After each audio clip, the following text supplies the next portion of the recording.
शिवजी के पास जाकर न्याय मांगता एक कौआ। प्रेरणादायक कहानी।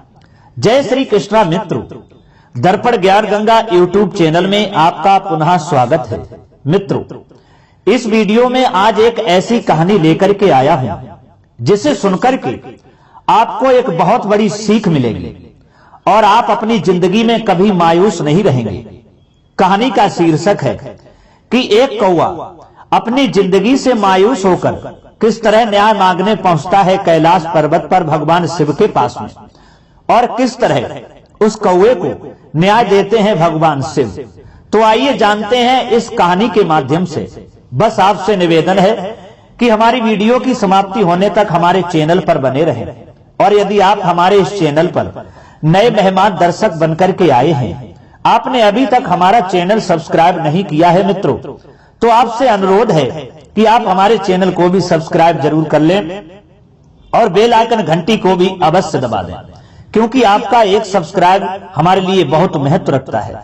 मित्रों, आइए अब आपका अधिक कीमती समय नष्ट न करते हुए, इधर उधर की बातें न करते हुए सीधे कहानी पर ध्यान देते हैं। मित्रों, एक समय की बात है, एक कौआ एक वृक्ष की डाली पर बैठा हुआ था। उसी वृक्ष पर एक कोयल भी बैठी हुई थी। इधर कौआ ने जब कोयल की तरफ देखा तो वह कौआ विचार करने लगा, अर्थात सोचने लगा कि मैं भी काला हूं और ये भी काली है, अतः इसके रंग में और हमारे रंग में कोई अंतर नहीं है। फिर भी लोग इससे प्रेम करते हैं, खड़े होकर इसकी आवाज सुनते हैं, इसकी बोली सुनते हैं, और हमको कंकड़ पत्थर मारते हैं। क्या खूबसूरत इसकी जिंदगी है जो लोग इससे इतना प्रेम करते हैं। चलो इसके सुख के बारे में हम इस कोयल से पूछते हैं। मित्रों, वह कौआ कोयल के पास में जाकर के बैठ गया और पूछने लगा, कोयल बहन, आपकी कितनी मजे की जिंदगी है। कोयल बोली, क्यों कौआ भैया, आपको हमारी जिंदगी कैसे मजे की लग रही है। तभी वह कौआ कहने लगा, देखो ना, आपके रंग में और मेरे रंग में कोई अंतर नहीं है, फिर लोग आपसे बहुत प्रेम करते हैं। कोयल बोली, वो कैसे।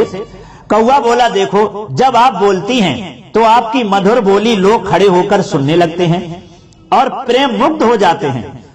इससे ये साफ जाहिर होता है कि आपको अपनी जिंदगी से कोई शिकायत नहीं है। लेकिन हमें देखो, जब मैं बोलता हूं तो लोग हमसे घृणा करते हैं और यहां तक कि हमारे ऊपर कंकड़ पत्थर फेंक के मारने लगते हैं। मेरी कोई भी आवाज सुनना पसंद नहीं करता। अतः कोयल बहन, भगवान ने हमारे साथ कितनी नाइंसाफी की है जो हमें ऐसा बनाया है।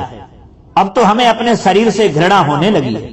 काश मैं भी एक कोयल होती तो कितनी मजे की जिंदगी होती। लोग हमारी आवाज सुनते तो हमारी आवाज सुनकर के प्रेम मुग्ध हो जाते। दोस्तों, कौवे की बात सुनकर के कोयल कहने लगी, ठीक है, तुम्हारे साथ भगवान ने नाइंसाफी की है तो तुम भगवान के पास चले जाओ और उनसे कहो कि प्रभु हमें कोयल बना दो। दोस्तों, तभी वह कौआ उड़ता हुआ कैलाश पर्वत पर पहुंच गया और भगवान शिव से कहने लगा, प्रभु हमारे साथ इतनी बड़ी नाइंसाफी क्यों की है जो हमें कौआ बना दिया। लोग हमारी आवाज सुनना नहीं चाहते और जब मैं बोलता हूं तो हमें मारते हैं। इसलिए प्रभु हमें अब अपने शरीर से घृणा होने लगी है। मित्रों, कौवे की बात सुनकर शिवजी कहने लगे, कौआ परेशान क्यों हो रहा है, चलो हम तुम्हारे शरीर को बदल देंगे, बताओ तुम क्या बनना चाहते हो। दोस्तों, तभी वह कौआ कहने लगा, प्रभु हमें कोयल बना दो, क्योंकि जब वह बोलती है तो लोग उससे कितना प्रेम करते हैं। भगवान शिव कहने लगे, ठीक है कौआ, जैसी तुम्हारी इच्छा, परंतु कोयल से पूछ करके आओ कि उसे अपनी जिंदगी से तो कोई शिकायत नहीं है। मित्रों, तभी वह कौआ कोयल के पास पहुंचा और बोला, आपको तो अपनी जिंदगी से तो कोई शिकायत नहीं होगी, क्योंकि आपकी तो जिंदगी मजे की है, आप अपनी जिंदगी से पूरी तरह संतुष्ट होंगी। कोयल बहन, कोयल कहने लगी, क्यों। कौआ बोला, हम भी कोयल बनना चाहता हूं। दोस्तों, कौवे की बात सुनकर के कोयल कहने लगी, कौआ भैया जो तुम सोच रहे हो भाई, एक दिन मैंने भी सोचा कि मैं मीठा बोलती हूं तो क्या हुआ, परंतु देखने में भी मैं भी तो काली हूं। कौआ बोला, मैं कुछ समझा नहीं। तभी कोयल कहने लगी, हे कौआ भैया, अरे हम लोगों से तो अच्छा हंस है जिसका रंग सफेद है, जो देखने में कितना सुंदर लगता है। अतः कितनी मजे की उसकी जिंदगी है जो सुंदर से सरोवर में रहता है। मित्रों, तभी वे कौवा पुनः शिवजी के पास में पहुंच गया और बोला, प्रभु अब हमें कोयल न बना करके एक हंस बना दो। भगवान शिव ने फिर कहा, कौवा ठीक है, हम तुम्हें हंस बना देंगे, लेकिन तुम हंस से पूछ करके आओ कि उसे भी अपनी जिंदगी से कोई शिकायत तो नहीं है, वो अपने शरीर से संतुष्ट है। मित्रों, वह कौवा फिर हंस के पास में पहुंचा और बोला, हंस भैया क्या आपकी मजे की जिंदगी है, आपका रंग सफेद है जो देखने में कितना सुंदर है, और आप इस सरोवर में रहते हो, जल में तैरते हो, अर्थात कितने सुंदर लगते हो, आपको तो अपनी जिंदगी से कोई शिकायत नहीं होगी। मित्रों, कौवा की बात को सुनकर के तभी वह हंस कहने लगा, अरे कौवा हमें तो अपनी जिंदगी से शिकायत ही शिकायत है। कौवा बोला, वो कैसे?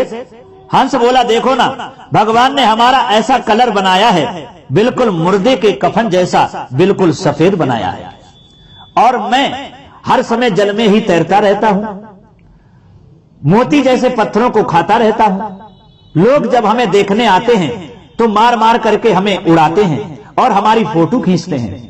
इससे खराब जिंदगी क्या होगी जो हमें हंस बना दिया। अरे हमसे तो अच्छा तोता है जो फलों वाले वृक्षों पर रहता है, क्या सुंदर सुंदर फल खाता है, क्या उसकी जिंदगी मजे की है। दोस्तों, हंस की बात को सुनकर के वह कौवा फिर शंकर जी के पास पहुंचा और कहने लगा, प्रभु अब हमें हंस ना बना करके एक सुंदर तोता बना दो। शिव जी कहने लगे, ठीक है कौवा, हम तुम्हें तोता बना देंगे, लेकिन तुम तोता के पास में जाओ और उससे पूछ करके आओ कि उसे भी तो अपनी जिंदगी से कोई शिकायत तो नहीं है। मित्रों, अब वे कौवा तोता के पास में पहुंचा और कहने लगा, तोता भैया क्या जिंदगी है आपकी मजे की, कितना सुंदर आपका रंग है, कितने सुंदर आप देखने में लगते हो, आप फलों वाले वृक्षों पर रहते हो, सुंदर सुंदर मीठे मीठे फल खाते हो, और आकाश में जब उड़ते हो तो कितने अच्छे लगते हो। इससे साफ जाहिर होता है कि आपकी जिंदगी सबसे सुंदर है और सबसे बेस्ट है। मित्रों, कौवा की बात को सुनकर के तभी तोता कहने लगा, अरे कौवा भैया तू कहां मूड खराब करने के लिए चला आया, तू तो शायद ये जानता है कि हमारी जिंदगी सबसे सुंदर है, लेकिन तुझे ये नहीं मालूम कि हमारी जिंदगी सबसे खराब है। कौवा बोला, तोता भैया वो कैसे? तभी तोता कहने लगा, सुने, तुझे नहीं मालूम, देख मेरा रंग भगवान ने बिल्कुल हरा बनाया है, मैं वृक्षों पर रहता हूं, इस बात को मैं मानता हूं, लेकिन जब मैं वृक्षों पर बैठता हूं, जैसा पत्ते का रंग होता है वैसा ही हमारा बिल्कुल हरा रंग है। लोग जब फल तोड़ने के लिए आते हैं, मैं वहां वृक्षों पर बैठा होता हूं, लोग डंडे मारते हैं और हमें देख नहीं पाते हैं, क्योंकि हमारा रंग ही पत्तों के जैसा होता है। हमें मार भी खानी पड़ती है, उसके बाद में लोग हमें पकड़ के ले जाते हैं, पिंजड़ा में बंद कर लेते हैं और हमें मिट्ठू मिट्ठू कह करके बुलाते हैं। इससे जिंदगी हमारी क्या खराब होगी। अरे हमसे तो जिंदगी उस मोर की है जो राष्ट्रीय पक्षी है और देखने में कितना सुंदर लगता है। दोस्तों, तोता की बात को सुनकर के कौवा फौरन फिर भगवान शिव के पास में पहुंच गया और कहने लगा, प्रभु माफ करना, अब हमें तोता ना बना करके एक मोर बना दो। भगवान शंकर जी कहने लगे, कौवा चलो ठीक है, हम तुम्हें मोर बना देंगे, लेकिन तुम मोर के पास में भी जाओ और उससे भी पूछ करके आओ कि उसे अपनी जिंदगी से तो कोई शिकायत नहीं है, वो अपने शरीर से संतुष्ट है। बोले ठीक है। दोस्तों, कौवा फिर मोर के पास में पहुंचा और कहने लगा, मोर भैया, मोर भैया। बोले हाँ, क्या जिंदगी है आपकी मजे की। मोर बोला, वो कैसे। कौवा कहने लगा, मोर भैया आप देखने में कितने सुंदर लगते हो, कितने सुंदर लगते हो, आपके पंख कितने सुंदर हैं, इन पंखों में कई रंगों के रंग भरे हुए पंख दिखाई देते हैं, और जब आप नाचते हैं तो कितने सुंदर लगते हैं, लोग आपको देखने लगते हैं, आपकी फोटो को खींचते हैं, कितनी अच्छी जिंदगी है आपकी, आपको राष्ट्रीय पक्षी का दर्जा भी मिला हुआ है। दोस्तों, कौवा की बात को सुनकर के तभी मोर कहने लगा, अरे कौवा क्या पागल हो गया है तू हमारी जिंदगी मजे की समझता है। कौवा बोला, बिल्कुल। दोस्तों, तभी मोर समझाता हुआ कहने लगा, कौवा तुझे नहीं मालूम, हमारी जिंदगी भी खराब है। कौआ बोला, वो कैसे मोर भैया? मोर कहने लगा, अरे कौआ, तू जो ये कह रहा है कि हमारी जिंदगी ऐश की है, मजे की है, हम देखने में सुंदर लगते हैं, हमारे पंख सुंदर लगते हैं, हमें राष्ट्रीय पक्षी कहते हैं। चल वो बात तो ठीक है, हमारे पंख सुंदर लगते हैं और इन्हीं सुंदर पंखों को देख करके लोग हमारे पीछे भागते हैं, हमारे पंखों को उखाड़ना चाहते हैं। जब मैं नाचता हूं तो लोग हमें देखते हैं, हमारी फोटो खींचते हैं और छिप करके हमें पकड़ने के लिए भागते हैं और हमारे पंखड़ों को उखाड़ते हैं, उखाड़ करके पंखों को ले जाते हैं और बाजार में बेचते हैं। यहां तक कि जो लोग हमारे सुहावने पंखों की चाहत में हमारा पीछा करते हैं और हमें मार भी देते हैं, हमारी हत्या कर देते हैं। कौआ, तुझे नहीं मालूम, हमारी सुंदरता ही हमारी जान की दुश्मन है, क्योंकि इतना अगर मैं सुंदर ना होता तो लोग हमारा पीछा नहीं करते और हमें मारने के लिए नहीं भागते। अरे तेरी तो जिंदगी सबसे बढ़िया है और तू अपनी जिंदगी से परेशान हो रहा है, मायूस हो रहा है। अरे तुझे देख, तेरी तो जिंदगी आजादी की है, तू स्वतंत्र है, तू जहां भी बैठे, जिस वृक्ष पर बैठे, तुझे देख करके तेरी ओर कोई नहीं भागता, तुझसे कोई मतलब नहीं रखता, तू आजादी की जिंदगी जीता है और फिर भी तू अपनी जिंदगी से, अपने शरीर से मायूस हो रहा है। पागल है कौआ, तू जैसा भी है वैसा ठीक है, इसलिए तू उदास ना हो। दोस्तों, मोर की बात को सुनकर के कौआ के ठीक ठीक समझ में आ रहा था और कौआ समझ गया हम अपनी जिंदगी से इतना मायूस हो रहे थे, लेकिन हमारी जिंदगी, हमारा शरीर तो सबसे बढ़िया है। ये विचार करने के बाद में कौआ के आंखों में आंसू निकल आए और दोस्तों कौआ प्रसन्न हो गया और उसके बाद में भगवान शिव के पास में पहुंचा और कहने लगा, प्रभु हमें माफ करना, हम जैसे भी हैं हम अपने इस शरीर में ही अब संतुष्ट हैं और ऐसी ही अब हम जिंदगी में खुश हैं और इसी जिंदगी में प्रभु हम खुश हैं, अब हमें कौआ ही रहने दो। दोस्तों, बार बार भगवान शिव को प्रणाम करने के बाद में कौआ वहां से चला जाता है। तो दोस्तों, इस कहानी से हमें एक ये सीख मिलती है कि कभी भी अपनी जिंदगी की, अपनी लाइफ की, अपने शरीर की दूसरे से तुलना मत करो।